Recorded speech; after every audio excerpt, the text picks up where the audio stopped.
So we know that that's an area that could get some action.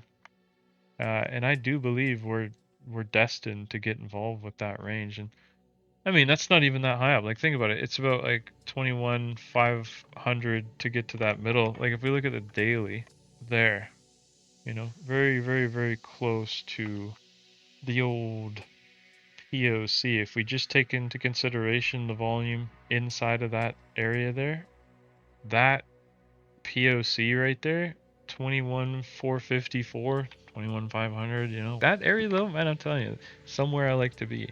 You know, it loved it before. And it's like, how is it not going to go say hello? It's definitely going to go say hello. But I would like to think it would take a couple of days.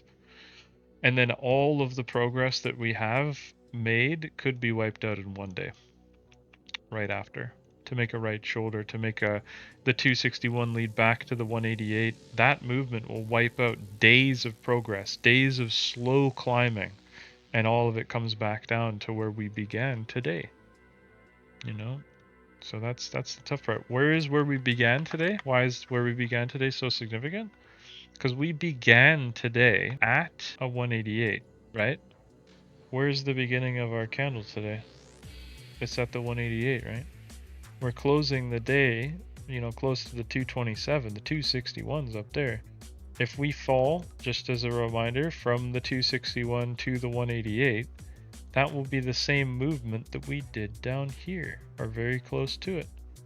Very similar to how we like to construct 5 wave moves, with the first wave and the second wave and the third wave being the biggest, the fourth wave being similar to the second, and then the fifth wave in many cases being similar to the first, which could insinuate a pretty large movement beyond the all-time high to achieve that.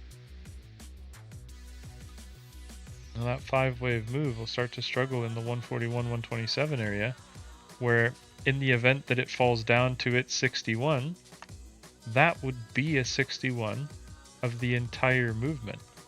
Right there, very close by. So making that pullback after would be 61, and if we made another 61 after that, it would really not surprise me. Well, the 241 is the POC of that old range. So there's a few things in here. We can see that that node right there is about the size and the distance between the 188 and the 261. So let's say that if it just used this range like it did before, like if it went from one side to the next, it could literally, it would literally look just like that. And it would come from the high of the node to the low of the node. And, you know, and it would probably try and steal this little B point like over here at the same time. It might seep through it a little bit. Maybe. We'll see what it looks like when it gets there. In the event that we did that, it would be 1, 2, 3, 4 would be the same size, and then we might be able to do a fifth. But that movement right there, let me take a picture of it. I'll post it in the chat. Get this off just to avoid confusion. That is everything we need. Yeah. So basically, I take this over, that's the motion, ultimately, that I think we're gonna do. Like it will look like this original area here was sideways, down, up, and middle, with a 61 after.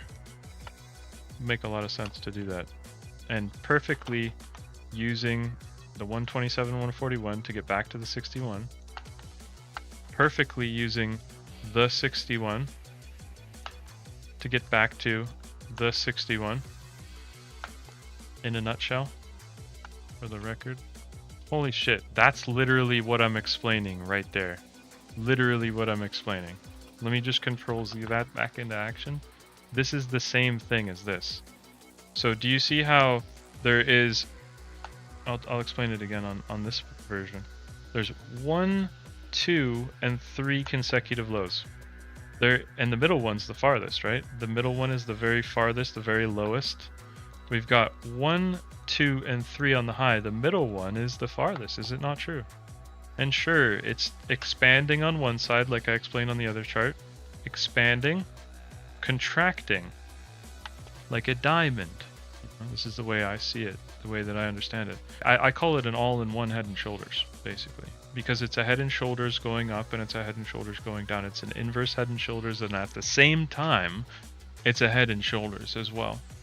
You know, so some people are going to see the inverse head and shoulders. Some people are going to, more people will see the normal head and shoulders. But it's true that in this sequence, like we have one high here, one high here, and one high here. That is the head. You know, we have one low here, one low here, and one low here. That is the head.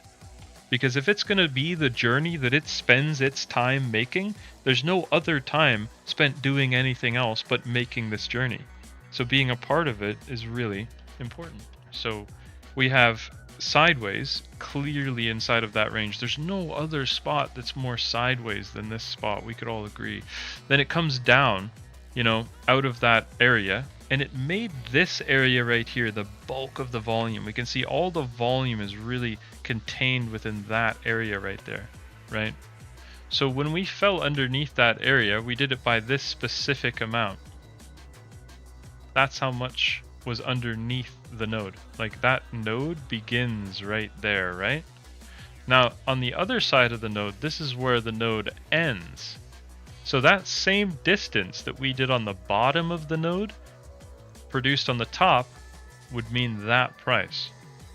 In the event that we made sideways up then down, it would be equally distributed on either side of this giant volume node, where everything would be equal on both sides.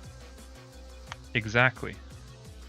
And not only would that be the case, but it would influence a movement for it to be, you know, sideways, down, and then up, which is it creates an uptrend. And unless that uptrend is going to last forever, the next thing that happens is it breaks and it goes down.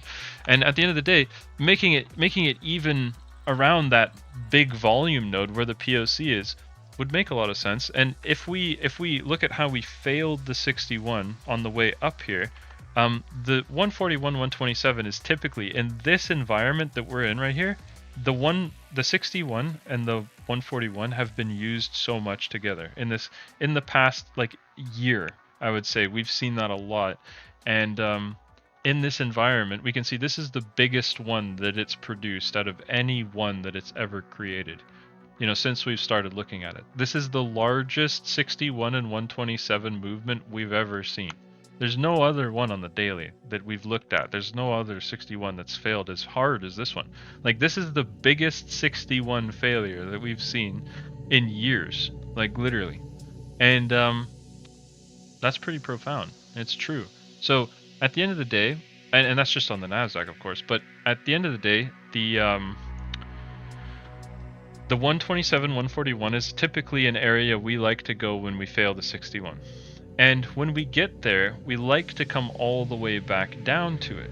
Now, in the event that I take these off and we look at what it would look like to come back down to a level like that, it would be to make it to the 61. So there's multiple correlating factors suggesting that we're going to get equality on either side of the big node. In some cases, the distance that we go to the bottom and the distance that we go on the top is also the distance of the node. So that's also something that's very intriguing and compelling, you know. So that's a disturbing point for the market up there, to be fair. Or if it's on the brink of some sort of major news event going into that area or whatnot. Like, you got to be careful with the Fed reports and stuff up there, you know what I mean? Like, it's like, oh geez, you know, because I'll tell you, just to have an idea of that, like, it's 4,423 points to get to this B point here. Like, to get to the 61 would be 5,249 points. That's the low of the node. So we know that making this happen would be to, you know, this would be the last line of major support. It would be the 61 with the low of the node. You know, if we fell to it really hard, it would be more attractive. You know, what it would insinuate is that we make another 61% retracement. Where would that be? The high of the node? Let's look. In a hypothetical situation, if we fell all the way from that point at the top and came all the way down to here, next 61 would be a little bit higher. Be right there. But how many 61s to 61s have we been doing? Would it be okay to make that happen. And we come all the way up to this high, we come all the way back down to that low, and then rally back up to the high of the node. And it would be like using the node. It would be like we have a giant consolidation on the left, a giant consolidation on the right, and a spike on the top and a spike on the bottom. You want to know what that would look like? I'll show you. So in the event that we did this, it would be just like this, a head and shoulders to an inverse head and shoulders. I'll show you. You can see that there is 3 highs and 3 lows. We have 1, 2, and 3 lows. The middle one's the farthest. 1, 2, and 3 highs. The middle one's the farthest. I've explained this so many times. There's a really good chance that this is what we want to do on the daily. There's a very good chance that this is what we want to do on the daily. And it starts as an expanding wedge. It ends as a contracting triangle, like a diamond. You know, like the idea of this is we pull this down, we can see the 141, 127 brings us back to the 61. You can see these levels brought us back down, right? And then when we're done with that, we make a 61% retracement of this movement back up to this 61. In the same sequence, we're managing to go 61 to 61. That's what I expect to happen. This is the movement, and the rest are my explanations.